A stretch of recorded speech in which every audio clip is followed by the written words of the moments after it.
Good morning मित्रांनो. आज आपण 5 जुलैचे चालू घडामोडी बघणार आहोत. सर्वप्रथम आर्य करिअर अकॅडमीच्या YouTube चॅनलवर आपले स्वागत आहे. आज बऱ्याच चालू घडामोडी व्यतिरिक्त आपण अनेक जीकेच्या गोष्टींवर देखील चर्चा करणार आहोत, ज्या चालू घडामोडीच्या अंतर्गत येतात. थोडक्यात आपण बघू काय काय चालू घडामोडी आहेत आजच्या. सगळ्यात पहिल्यांदा 15 ऑगस्ट पर्यंत लस उपलब्ध करून देण्याचा प्रयत्न भारत सरकारचा राहील. दुसरी बातमी आहे की काल आपण बघितलं होतं फ्रान्सचे पंतप्रधान एदुलार्द फिलिप यांनी राजीनामा दिला होता, तर त्यांची उत्तराधिकारी म्हणून लवकरच नियुक्ती करण्यात येईल आणि झालेली पण आहे. तिसरं आहे गुंतवणुकीसंदर्भात व्यवस्थेचा प्रश्न आहे अर्थशास्त्राचा. तर इंटेल कॅपिटल ही कंपनी जिओ प्लॅटफॉर्म मध्ये मोठी गुंतवणूक करणार आहे, त्याच्यावर चर्चा करणार आहोत आपण. त्यानंतर 2.8 किलोमीटर लांबीची आतापर्यंतची सर्वात जास्त लांबीची रेल्वे मालगाडी चालून भारताने इतिहास रचला आहे, त्यावर चर्चा करणार आहोत. त्यानंतर श्रीकांत माधव वैद्य यांची इंडियन ऑइल कॉर्पोरेशन वर नियुक्ती झालेली आहे, त्यावर देखील चर्चा होईल. त्यानंतर आपल्याला मत्स्य संपदा योजना संदर्भात आपण थोडक्यात माहिती घेणार आहोत. नरसिंहराव यांचं जे हे जन्मशताब्दी वर्ष आहे त्या संदर्भात आपण थोडं खवजा धोरण 1991 त्या संदर्भात माहिती करून घेणार आहोत. त्यानंतर जीएसटी संदर्भात एक छोटीशी बातमी आलेली आहे, जीएसटी ची थोडी माहिती घेणार आहोत. व्लादिमीर पुतीन ज्यांनी जे आता रशियाचे 2036 पर्यंत अध्यक्ष झाले आहेत, तर त्यांच्याबद्दल एक्स्ट्रा माहिती आपण घेणार. काल आपण याच्याविषयी चर्चा केलेली आहे. टिकटॉकला जे पर्याय आहे भारतामध्ये त्यावर चर्चा होईल. एखादा कॉम्प्युटरच्या संदर्भात हा प्रश्न पडला जाऊ शकतो.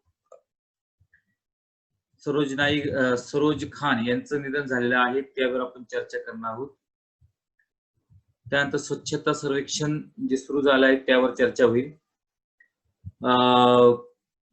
महत्वाचं म्हणजे जे महाराष्ट्रीयन आहेत कोरोना युद्धामधले, त्याच्या संदर्भात थोडीफार चर्चा आपण करणार आहोत. सरोज खान विषयी सकाळमध्ये जी चर्चा झाली आहे त्यावर देखील जे सकाळमध्ये जी बातमी आहे त्यावर देखील आपण काही माहिती काढणार आहोत. नेपाळचे ओलींचं भवितव्य म्हणजे यांनी काय काय केलं नेपाळमध्ये, नेपाळच्या संदर्भातली बातमी आहे महत्वाची, त्यावर चालू घडामोडी पडू शकते. इंडियन गोल्ड क्रीडा संदर्भात बातमी आहे, त्यावर आपण चर्चा करणार आहोत. सारथी प्रकल्पाविषयी विशेष चर्चा करणार होते कारण ते चर्चेत जाते आजकाल. त्यानंतर बाबा रामदेव यांच्या कोरोना औषधाविषयी चर्चा, एक लेख आलेला लोकमतला, त्यावर चर्चा करणार आहोत. भारताचं जे नवीन संशोधन सुरू आहे कोविड संदर्भात, कोविड-19 संदर्भात किंवा कोरोना संदर्भात, त्याविषयी चर्चा आहे. त्यानंतर परत कोरोना संदर्भातील आणखी एक चर्चा आहे, छोटीशी बातमी आहे, त्यावर प्रश्न सायन्स मध्ये पडू शकतो. अमेझॉनचे जेफ बेझोस यांच्यावर देखील चर्चा होणार आहे.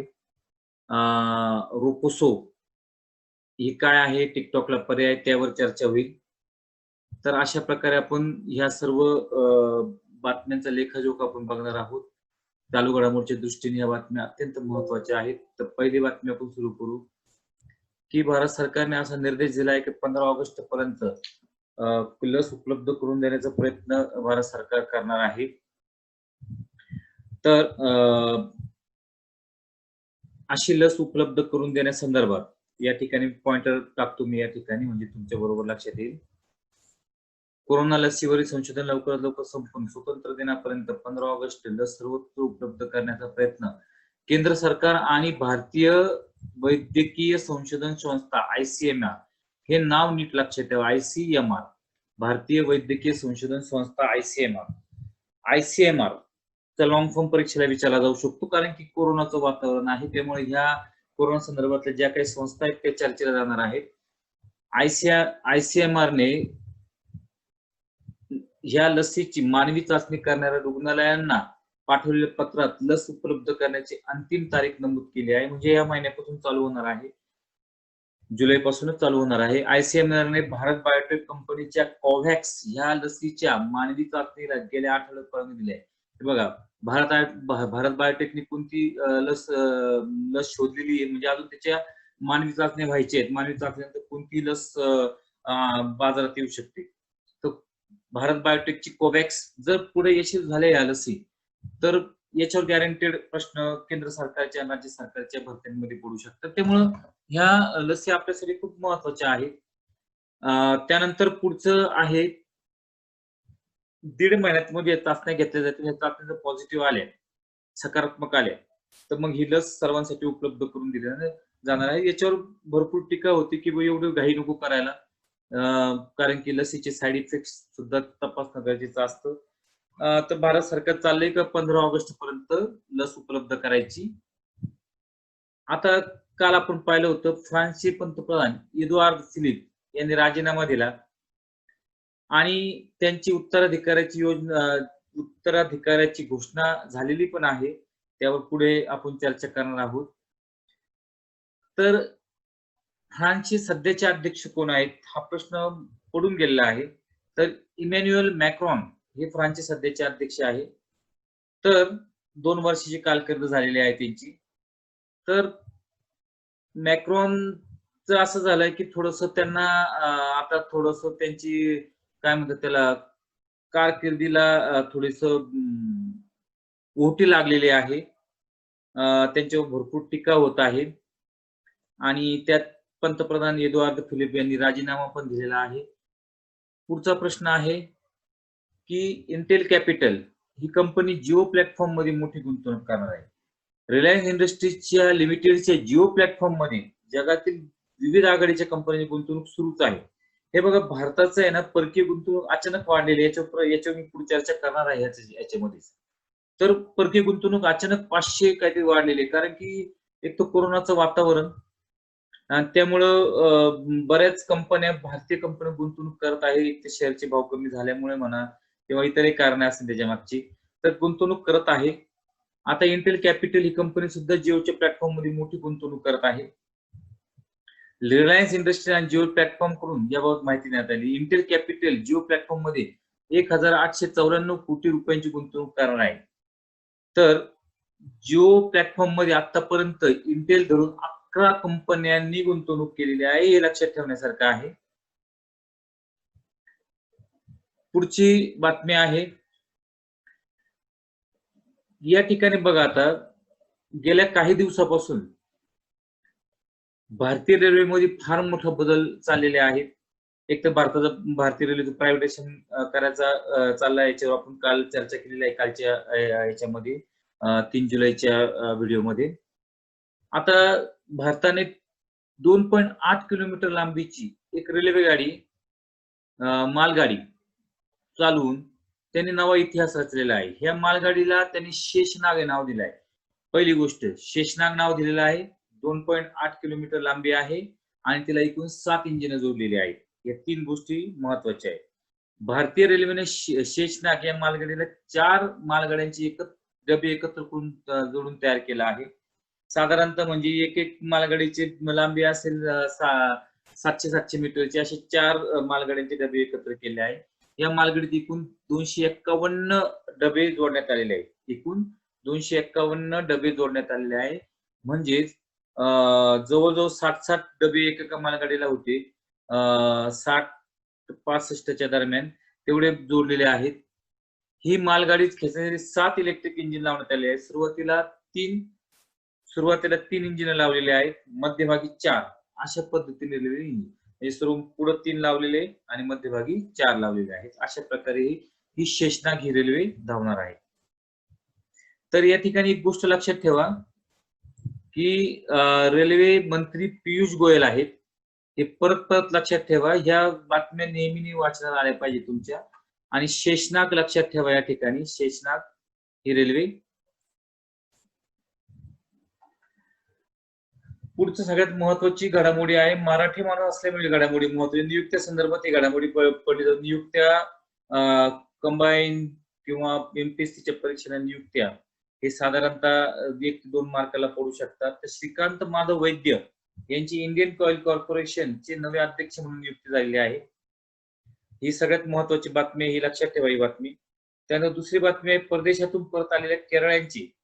जे केरळी जे परदेशातून परत आलेले आहेत, तर आता त्यांचं थोडं भवितव्य धोक्यात आलेलं आहे. तर त्यांचं पुनर्वसन करण्यासाठी ड्रीम केरला प्रकल्प उभा केलाय. ड्रीम केरला असे अनेक प्रकल्प महाराष्ट्रात देखील असे प्रकल्प चालू आहे जे परदेशातून परत आलेले आहे. कारण ते टॅलेंट असतं आपलं.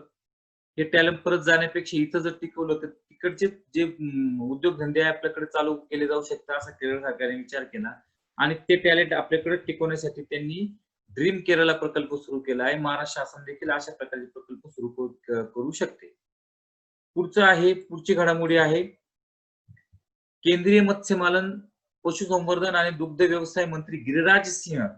लक्षात ठेवा गिरिराज सिंह महत्वाचं आपल्यासाठी या घडामोडीमध्ये. गिरिराज सिंह केंद्रीय मत्स्यपालन, पशुसंवर्धन आणि दुग्ध व्यवसाय मंत्री गिरिराज सिंह यांनी मत्स्य व्यवसाय विभागाने प्रकाशित केलेल्या मत्स्य संपत्ती व मत्स्यपालन व पंतप्रधान मत्स्य संपदा योजना, पंतप्रधान मत्स्य संपदा योजना प्रकार मत्स्य संपत्ती आणि मत्स्यपालन व पंतप्रधान मत्स्य संपदा योजनेच्या कार्यान्वयन मार्गदर्शक सूचनांचे प्रथम संस्करण वृत्तपत्र मत्स्य संपदा सुरू केले आहे. तर कोणते वृत्तपत्र सुरू केले आहे? मत्स्य संपदा हे वृत्तपत्र सुरू केलेले आहे. आणि कशा संदर्भात केले आहे? पंतप्रधान मत्स्य संपदा योजनेच्या कार्यान्वयन मार्गदर्शक सूचनांचे म्हणजे हे जे काही विभाग आहे यांच्या जे काही सूचना असतात त्या संदर्भात पोहोचण्यासाठी त्यांनी मत्स्य संपदा सुरू केलेला आहे. याच्यावर प्रश्न गॅरंटीड पडला जाऊ शकतो. राज्यसेवेला किंवा कंबाईनला प्रश्न पडला जाऊ शकतो. कंबाईन मुख्यला प्रश्न पडला जाऊ शकतो याच्यावर.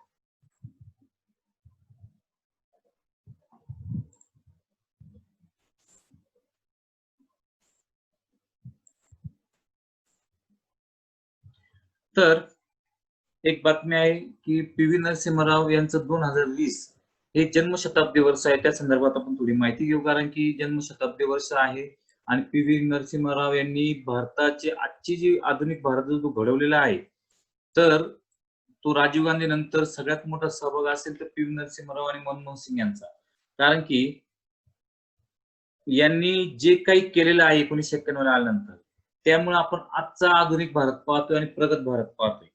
म्हणून पी.व्ही. नरसिंहराव यांच्या संदर्भातली ही बातमी अत्यंत महत्वाची आहे. त्यावर आपण चर्चा करणार आहोत. तर पी.व्ही. नरसिंहराव हे 1991 ला भारताचे पंतप्रधान झाले होते. अगदी अनेकांच्या पाठिंब्याने उभं झालेलं सरकार होतं. पण अशा परिस्थितीत 1990 ला भारताची आर्थिक परिस्थिती पूर्ण बिघडलेली होती. अर्थव्यवस्था पूर्णपणे बिघडली, एकदम डबघाईला गेली होती. भारताला परिस्थिती इतकी वाईट झाली होती भारताची की भारताला आपलं सोनं गहाण टाकावं लागलं होतं जागतिक बँकेचं कर्ज फेडण्यासाठी आणि इंटरनॅशनल मॉनिटरी फंडचं कर्ज फेडण्यासाठी. त्यावेळी IMO म्हणजे इंटरनॅशनल मॉनिटरी फंड म्हणजे IMO या IMO ने भारताला इशारा दिला होता की जर तुम्ही वेळीच योग्य पावले उचलले नाही तर तुमची अर्थव्यवस्था पूर्णपणे बुडू शकते. हाच विचार करून त्यावेळी पी.व्ही. नरसिंहराव त्यावेळी त्याच्या आधी 2-3 वर्ष राजीव गांधीच्या मृत्यूनंतर अनेक मिक्सिंग सरकार आले होते. आणि जनता दल सरकार, कोणाची सरकार, अनेक सरकार, त्यामुळे पूर्ण अर्थव्यवस्था डबघाईला गेली होती निघून. आणि मग त्यावेळी नरसिंहराव सत्तेवर आले आणि नरसिंहराव सत्तेवर आल्यानंतर त्यांनी त्यावेळी मनमोहन सिंग जे फार मोठे अर्थतज्ञ आहेत आणि त्यावेळचे फार मोठ्या मोठ्या पदांवर ते होते त्यांना त्यांनी बोलून घेतलं आणि त्यांना म्हणाले की बुवा ही अर्थव्यवस्था तुम्हीच व्यवस्थित करू शकता. आणि मग नरसिंहरावांनी मनमोहन सिंग यांनी ही जबाबदारी स्वीकारली आणि त्यांनी भारताचे अर्थमंत्री म्हणून शपथ घेतली आणि मग तिथून पुढे झाला भारताच्या विकासाचा खरा दौर. तोपर्यंत भारताची अर्थव्यवस्था बंदिस्त होती. म्हणजे भारतीय उद्योजकच फक्त प्रोडक्शन करू शकायचे आणि भारतातच विकलं जायचं. त्याच्या आधी GATT general agreement on tariff and trade, GATT करार नावाचा प्रकार संपूर्ण जगात प्रसिद्ध होत होता.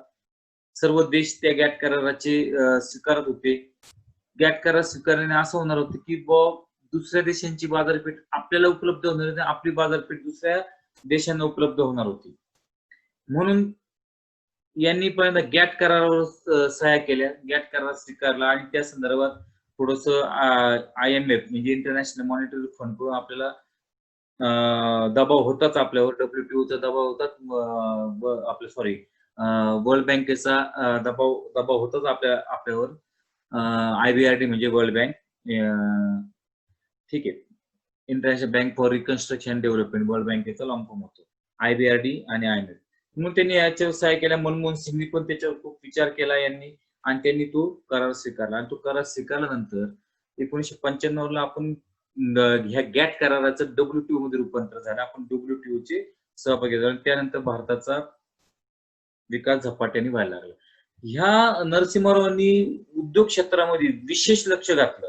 त्यांनी बरेच चांगल्या आजूबाजूच्या देशांची संबंध खूप चांगले सुधारवले. विशेष महत्वाचं म्हटलं 1993 ला त्यांनी चीन बरोबर युद्ध न करण्याचा करार केला होता, सैनिकांमधला करार केला होता. यामुळं आजपर्यंत 27 वर्ष फार मोठे काही छोटे मोठे चकमकी सोडल्या, फार मोठे काही युद्धजन्य परिस्थिती निर्माण झाली नव्हती. आणि चीन बरोबर शांतता ठेवल्यामुळं आपल्याला पाकिस्तान बरोबरच्या जी सीमा आहे त्याच्याबरोबर व्यवस्थित लक्ष देता आलं. त्यांनी 1993 ला चीनला भेट पण दिली होती आणि कडवटपणा कमी करण्याचा प्रयत्न केला होता. त्यानंतर त्यांनी पूर्वेकडे बघा असं धोरण त्यांनी स्वीकारलं होतं. सार्क देशांमध्ये दक्षिण आशियाई देशांशी अग्रणी व्यापार करार केला. सार्क देशांची संबंध सुधारले आणि अग्रणी त्यांच्याशी त्यांनी व्यापारी करार केले होते.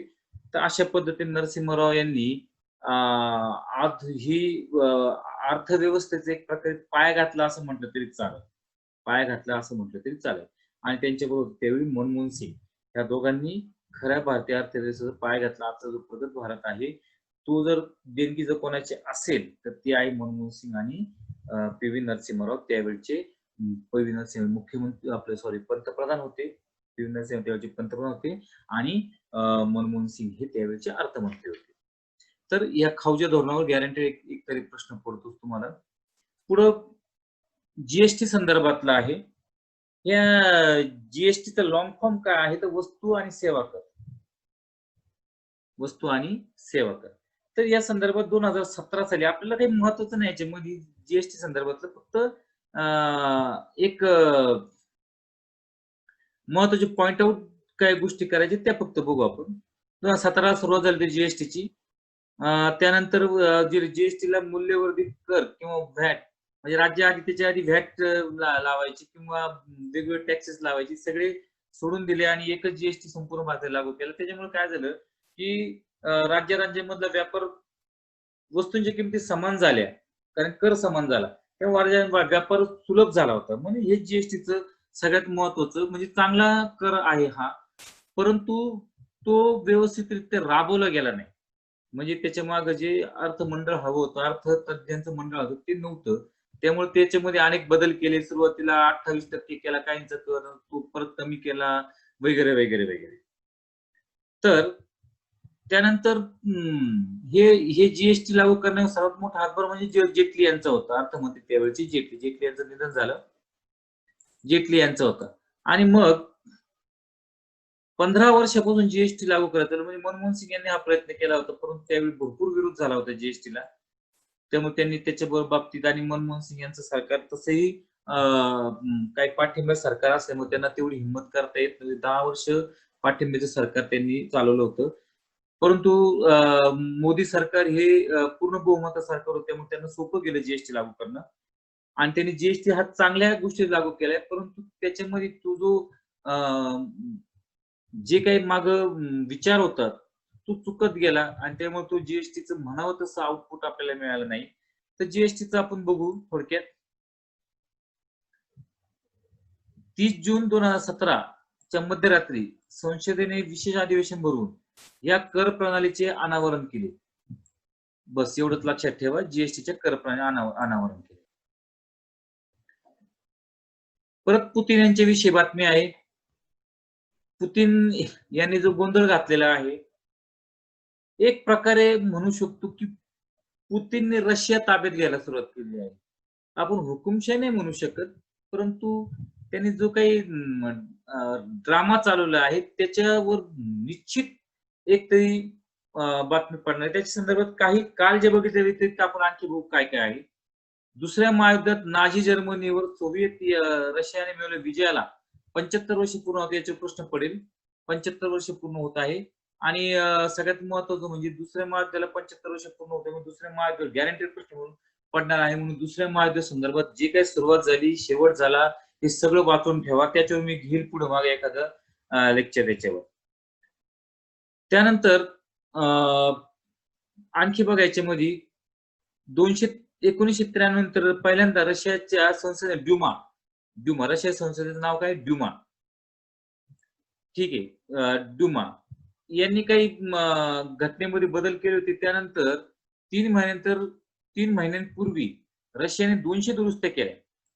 2च दिवसांपूर्वी सार्वमताच्या मंजुरीची मोहर उमटली. म्हणजे त्यांनी सार्वमत निवडणूक घेतली, फार्स केला निवडणूक करण्याचा आणि त्याच्या जनतेने त्यांना भरपूर पाठिंबा दिला आणि त्यामुळे त्या आता यांचा मार्ग मोकळा 2036 पर्यंत आता व्लादिमीर पुतीन हे रशियाचे राष्ट्राध्यक्ष राहणार आहे. 2024 ला त्यांची निवडणूक होणार होती. त्यानंतर 2दा ते राष्ट्राध्यक्ष होऊन जाणार आहेत ते. त्यानंतर काय काय केलेलं व्लादिमीर पुतीन यांनी बघा आता या ठिकाणी. इराकवरील हल्ल्यावेळी अमेरिकेला पुतीन यांनी विरोध केला होता.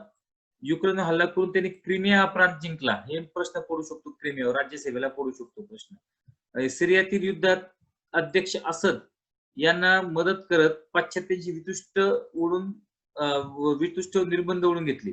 रशियावर भरपूर निर्बंध आहे, तरी पण भारताने त्यांच्याकडून आता विमान खरेदीचा निर्णय घेतला आणि डोनाल्ड ट्रम्प याला विरोध केला आहे. पण मोदींनी पण मुद्दामून विमान खरेदी केले, कारण डोनाल्ड ट्रम्प सुद्धा मध्ये किरकिर करायला लागला होता आणि भारताची परराष्ट्र नीती चांगल्या पद्धतीने वापर केला आणि मुद्दामून त्यांनी रशियाशी तसे विमानं घ्यायचीच होती, पण रशियाने मुद्दामून करार केला आणि अमेरिकेने त्याला विरोध केला.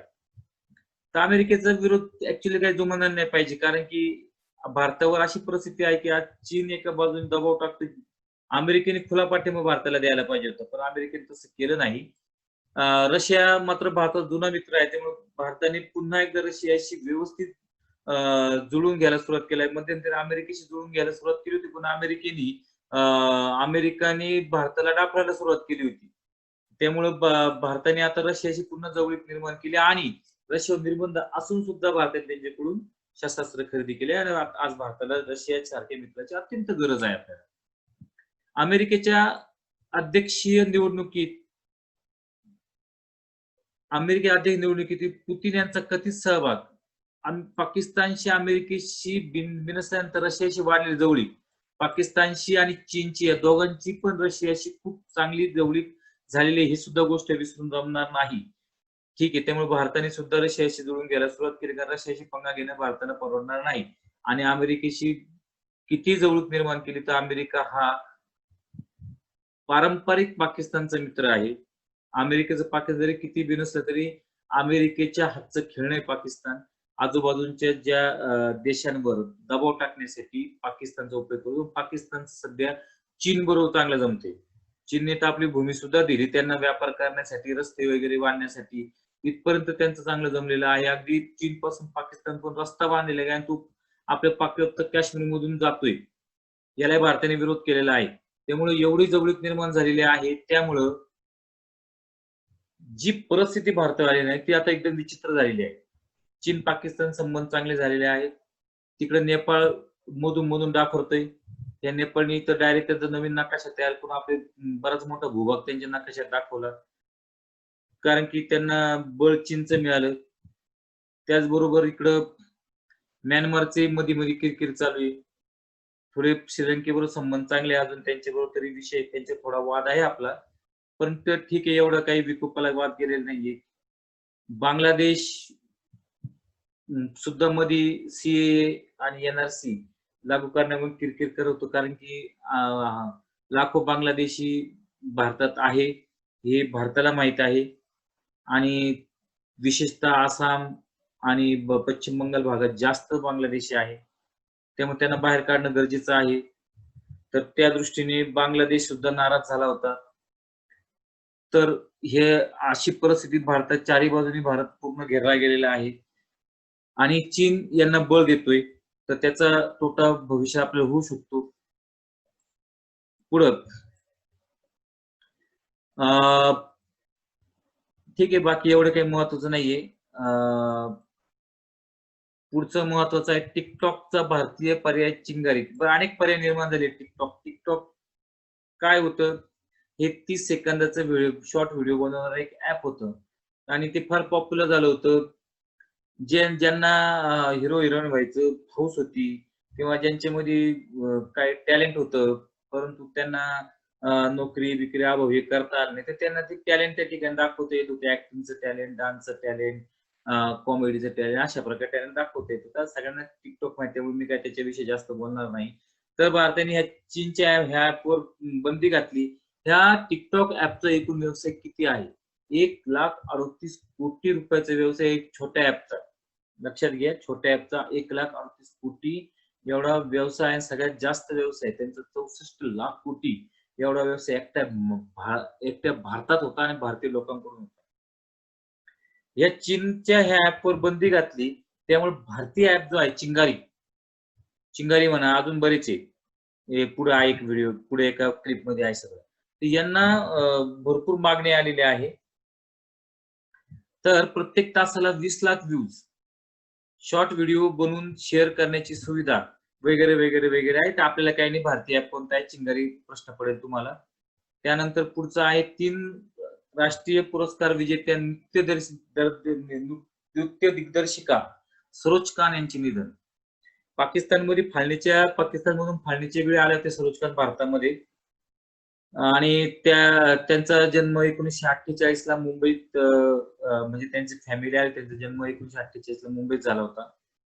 कुटुंब फाळणीनंतर पाकिस्तानातून भारतात आले होते आणि मग ह्या सर्वोत्कृष्ट डान्सर होत्या. त्यांनी अगदी वयाच्या 3ऱ्या वर्षापासून नजराना या चित्रपटातून सिनेसृष्टीत पदार्पण केले. लक्षात ठेवा, नजराना हे त्यांचा पहिला चित्रपट होता. नंतर नायिकेच्या मागे बॅकग्राऊंड डान्सर म्हणून अनेक गाण्यांमध्ये जुन्या काळातील प्रसिद्ध नायकांमध्ये सरोज खान दिसल्या. म्हणजे गायकांच्या मागे डान्स करायच्या, को ऍक्टर होत्या असं म्हणतात ते चालेल, को डान्सर होत्या. 1974 मध्ये त्यांनी प्रथमच गीता मेरा नाम, बघा संघर्ष कधीपासून सुरू झाला, 1948 पासून संघर्ष सुरू झाला आणि जवळजवळ 26व्या वर्षी त्यांना गीता मेरा नाम चित्रपटात नृत्य दिग्दर्शन केले. गीता मेरा नाम पहिला चित्रपट कोणता होता नृत्य दिग्दर्शन करण्याचा? गीता मेरा नाम. 1987 मध्ये मिस्टर इंडिया या चित्रात श्रीदेवीची हवा हवाई गाणी हे खूप प्रसिद्ध गाणं होतं. हे प्रश्न पडू शकतो, हवा हवाई. आणि दुसरं होतं धगधग करने लगा, हे जे चित्रपट होता, काय कोणता, बेटा चित्रपटातले गाणे धगधग करने लगा. तर ह्या चित्रपट हे गाणं 1 2 3 चोली के पीछे क्या है हे गाणं सुद्धा खूप प्रसिद्ध झालं होतं. डोला रे डोला अशी गाणी त्यांनी सुपरहिट झाली. त्यांना 3 राष्ट्रीय पुरस्कार प्रदान करण्यात आले होते. खूप मोठी बातमी आहे ही, अगदी स्टार बातमी आहे. सरोज खान यांच्यावर प्रश्न पडणार. भारत सरकारने 2021चं स्वच्छ सर्वेक्षण 2021चा प्रारंभ केला आहे आणि हिंदी बातमी आहे. प्रेरक द्वार सम्मान लॉन्च केला आहे त्यांनी. ठीक आहे. आणि आणखी एक खरी महत्वाची बातमी, ही बातमी ज्याविषयी मगाशी मी चर्चा करत होतो, भारताचा जो परकीय चलन आहे, परकीय चलन निधी जो म्हणतो आपण, विदेशी मुद्रा भांडार जे म्हणून म्हणतो आपण, त्याला काहीतरी नाव पण आहे आणखी एक अर्थशास्त्रात, मी नेमके ह्या टायमाला विसरून गेले. 506.84 बिलियन डॉलर झाले. कारण की परदेशी कंपन्या भारतात खूप धनाधन गुंतवणूक करू राहिलेली आहे आणि कारण भारताचे बँकिंग व्यवस्था किंवा इतर जे आहे त्यांचे शेअरचे भाव कमी झालेले आहे, कारण की मंदी आलेली भारतामध्ये. त्यामुळे ते शेअर्स खरेदी करून भारतामध्ये आपली गुंतवणूक वाढवत आहेत. ठीक आहे. ऍक्च्युली भारताची गुंतवणूक वाढायचं कारण हेच आहे की परदेशी कंपन्या आपल्या गुंतवणुका वाढत चाललेल्या आहे भारतामध्ये.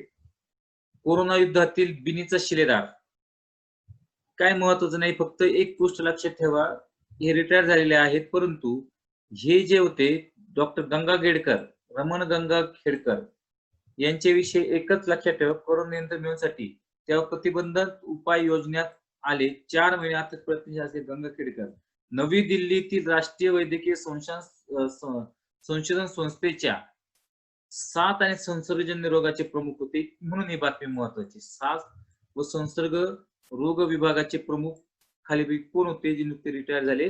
तर रमण गंगाखेडकर. सरोज खान यांचे निधन झाले. सकाळची बातमी घेतलेली आहे या ठिकाणी मी. मी बातमी यासाठी घेतली की या ठिकाणची हे थोडं लक्षात ठेवाय नावं 1 2 3 त्याच्यामधलं गाणं धक-धक करने लगा, हवा हवाई, चोली के पीछे क्या है, चने की खेत में, अंजाम मधलं गाणं हे विचारलं जाऊ शकतं. हमको आजकल हे डोला रे डोला, निंबुडा निंबुडा, काटे नहीं कटते, तम्मा तम्मा खूप पॉप्युलर गाणी होती त्या काळातली ती. हे जवळ-जवळ त्यांनी 200हून अधिक चित्रपटांतील 2000हून अधिक गाण्यांचे नृत्य दिग्दर्शन केले हे लक्षात ठेवा. वयाच्या 71 वर्षी त्यांचं निधन झालं. ठीक आहे. पुढे बघा त्यांचा जन्म 22 नोव्हेंबर 1928 झाला. कुशचंद साधू सिंह आणि नोनी साधू सिंह यांच्या घरी जन्मलेल्या. बघा त्यांच्या आई-वडिलांचं नाव काय होतं बघा. कुचसिंह साधू सिंह, नोनी साधू सिंह यांच्या घरी जन्मलेल्या सरोज खान यांचे खरे नाव निर्मला कुचचंद साधू, निर्मला कुशचंद साधू. ठीक आहे. हे लक्षात ठेवा. हे फार महत्वाचा प्रश्न आहे निर्मला. कुशल साधू सिंह नागपाल, निर्मला कुचसिंह साधू सिंह नागपाल. पांडे कुटुंब भारतात तिथे आल्यानंतर बालकामगार काम केले. नजराना हा त्यांचा चित्रपट आहे. प्रसिद्ध कोरिओग्राफर बी सोहनलाल यांच्याकडून त्यांनी नृत्याचे धडे घेतले होते. हे महत्वाचं आहे. पंतप्रधान ओलींचे भवितव्य आज ठरणार. ते ओली कोण आहेत? तर भारताविरुद्ध वक्तव्य आणि भारतीय नकाशात फेरफार करणारा हे ओली, केपी ओली हे नेपाळचे पंतप्रधान. ते यांची जबरदस्त टीका झाली. तर त्यांचं पूर्ण नाव लक्षात ठेवा. खडगप्रसाद शर्मा ओली, खडगप्रसाद शर्मा ओली. तर त्यांच्या संदर्भात त्यांना त्यांचं आता भवितव्य ठरणार आहे संसदेमध्ये. त्यांच्या विरुद्ध अविश्वास ठराव मांडला गेला असेल तर, पण ओली राजीनामा मुख्य नेत्यामुळे एकमत होऊ शकले नाही, त्यामुळे बैठक लांबणी पडली आहे. ओली, केपी ओली लक्षात ठेवा. ह्याच माणसाने भारताच्या आपल्या नकाशामध्ये भारताची सीमा दाखवल्या होत्या. Indian golf club open golf रद्द, इंडियन ओपन गोल्फ रद्द. तर इंडियन ओपन गोल्फ ही फार महत्वाची युरोपियन टूरचा दर्जा असलेली स्पर्धा भारतात होणार होती, परंतु कोरोनाच्या प्रादुर्भावामुळे ही पुढे ढकलण्यात आलेली आहे किंवा रद्द करण्यात आलेली आहे. पुढे आहे सारथी. सारथीचा लॉंग फॉर्म लक्षात ठेवा. सारथी खूप चर्चा होते. असा आरोप केला जातोय विरोधी पक्षातर्फे की सारथी बंद करण्याचा कट चाललेला आहे किंवा सारथी निधी दिला जात नाही. सारथी ही मराठा समाज, मराठा कुणबी समाज किंवा कुणबी मराठा, मराठा कुणबी किंवा कुणबी समुदाय आणि कृषी क्षेत्रावर अवलंबून राहणाऱ्या मराठा समाजाच्या सामाजिक, आर्थिक आणि शैक्षणिक विकास करण्यासाठी ही संस्था उभी केली. तिचं लॉंग फॉर्म बघा. Chhatrapati Shahu Maharaj research training and human development institute. Shahu Maharaj research, SA Shahu Maharaj, research R, training and human, training T, H for human. बघा परत सांगतो. Shahu Maharaj research training human development institute हे सारथीचा लॉंग फॉर्म आहे. लक्षात ठेवा. महत्वाचा आहे. 2013 पुणे ही संस्था कंपनी कायदा 2013 अंतर्गत कलम 8 आणि नॉन प्रॉफिट सरकारी कंपनी म्हणून स्थापन करण्यात आली होती. तत्कालीन सरकारने स्थापन केली होती. पुढचं आहे कोरोनिलमध्ये राम नव्हता त्यामुळे देव आले नाही बाबाला. तर बाबा रामदेव यांच्याविषयी जर माहिती करून घ्यायची म्हटलं तर योग गुरु असे आपण त्यांना म्हणतो. तर योग करता करता हे पॉप्युलर झाले. मग त्यानंतर त्यांनी थोडं राजकारणात सहभाग घेतला बीजेपीच्या वतीने. त्यांनी बीजेपीला सत्तेत आणण्यासाठी फार मोठा सहभाग अण्णा हजारेंबरोबर यांचा होता. किरण बेदी, अरुण केजरीवाल हे सगळे काँग्रेसने भ्रष्टाचार केला 2G घोटाळ्यामध्ये, या कारणावरून काँग्रेसच्या विरोधात उभे राहिले होते आणि त्यांनी आंदोलन केले, उपोषण केले. त्या काळामध्ये केजरीवालांनी, अण्णा हजारांनी सगळ्यांनी आंदोलन केले होते. याची परिणती म्हणून म्हणजे बीजेपी सरकार सत्तेत आलं आणि बीजेपी सरकार सत्तेत आल्यानंतर यांना जो काही फायदा मिळाला सरकारतर्फे त्या जोरावर यांनी पतंजली नावाची कंपनी स्थापन करून त्याद्वारे विविध आयुर्वेदिक औषधे त्याचबरोबर जीवनावश्यक औषधे त्यांनी विकायला सुरुवात केली. आणि बाबांचं नाव खूप चांगलं होतं योगगुरु त्यामुळे त्यांना खूप प्रसिद्धी मिळाली आणि माल चांगला विकायला लागला आणि ते करोडपती काय बिलियनियर झाले, बिलियनियर पुढचे पण झाले, मल्टी बिलियनियर झाले ते त्यानंतर. आता त्यांनी मध्यंतरी एक औषध आणलं मार्केटमध्ये आणि मीडियाचा त्यांनी गैरवापर करून आता मीडिया अर्थातच त्यांनी जाहिराती असल्यामुळे मीडिया त्यांना त्यांच्या मुलाखती घेतातच. तर त्यांनी एक औषध काढलं आणि ते कोरोनिल त्याचं नाव दिलं आणि त्यांनी असं सांगितलं, की "बघ या औषधामुळे कोरोना बरा होतो." आत्तापर्यंत जगात कोरोनावर अजून औषध काढण्यासाठी हा विषाणू आहे. त्यामुळे ते औषध काढण्यासाठी खूप झगडू राहिलेले.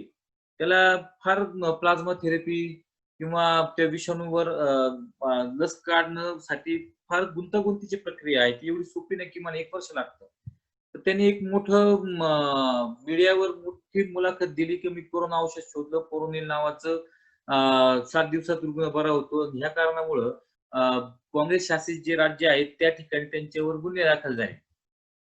त्यानंतर मग त्यांनी माघार घेतली आणि त्यांनी सांगितले, की माझे औषध फक्त प्रतिकारशक्ती चांगली प्रतिकारशक्ती वाढवू शकतं आणि खोकल्याचं औषध आहे, असं त्यांनी डिक्लेअर केलं. त्यामुळे त्यानंतर त्यांना परत औषध विकायची परवानगी दिली रामदेव बाबाला. त्यावरून लोकमतने त्यांच्यावर टीका केलेली आहे, की रामदेव बाबांच्या अंगलट येणारा घायकुतपणा कोरोना औषधावरती दिसून आला. कोरोना जगात 5 लाखांच्या वर मृत्युमुखी पडले. हा आकडा घड्याळाच्या काट्यासारखा पुढे सरकतोय. देशातील शासन संशोधन झाले.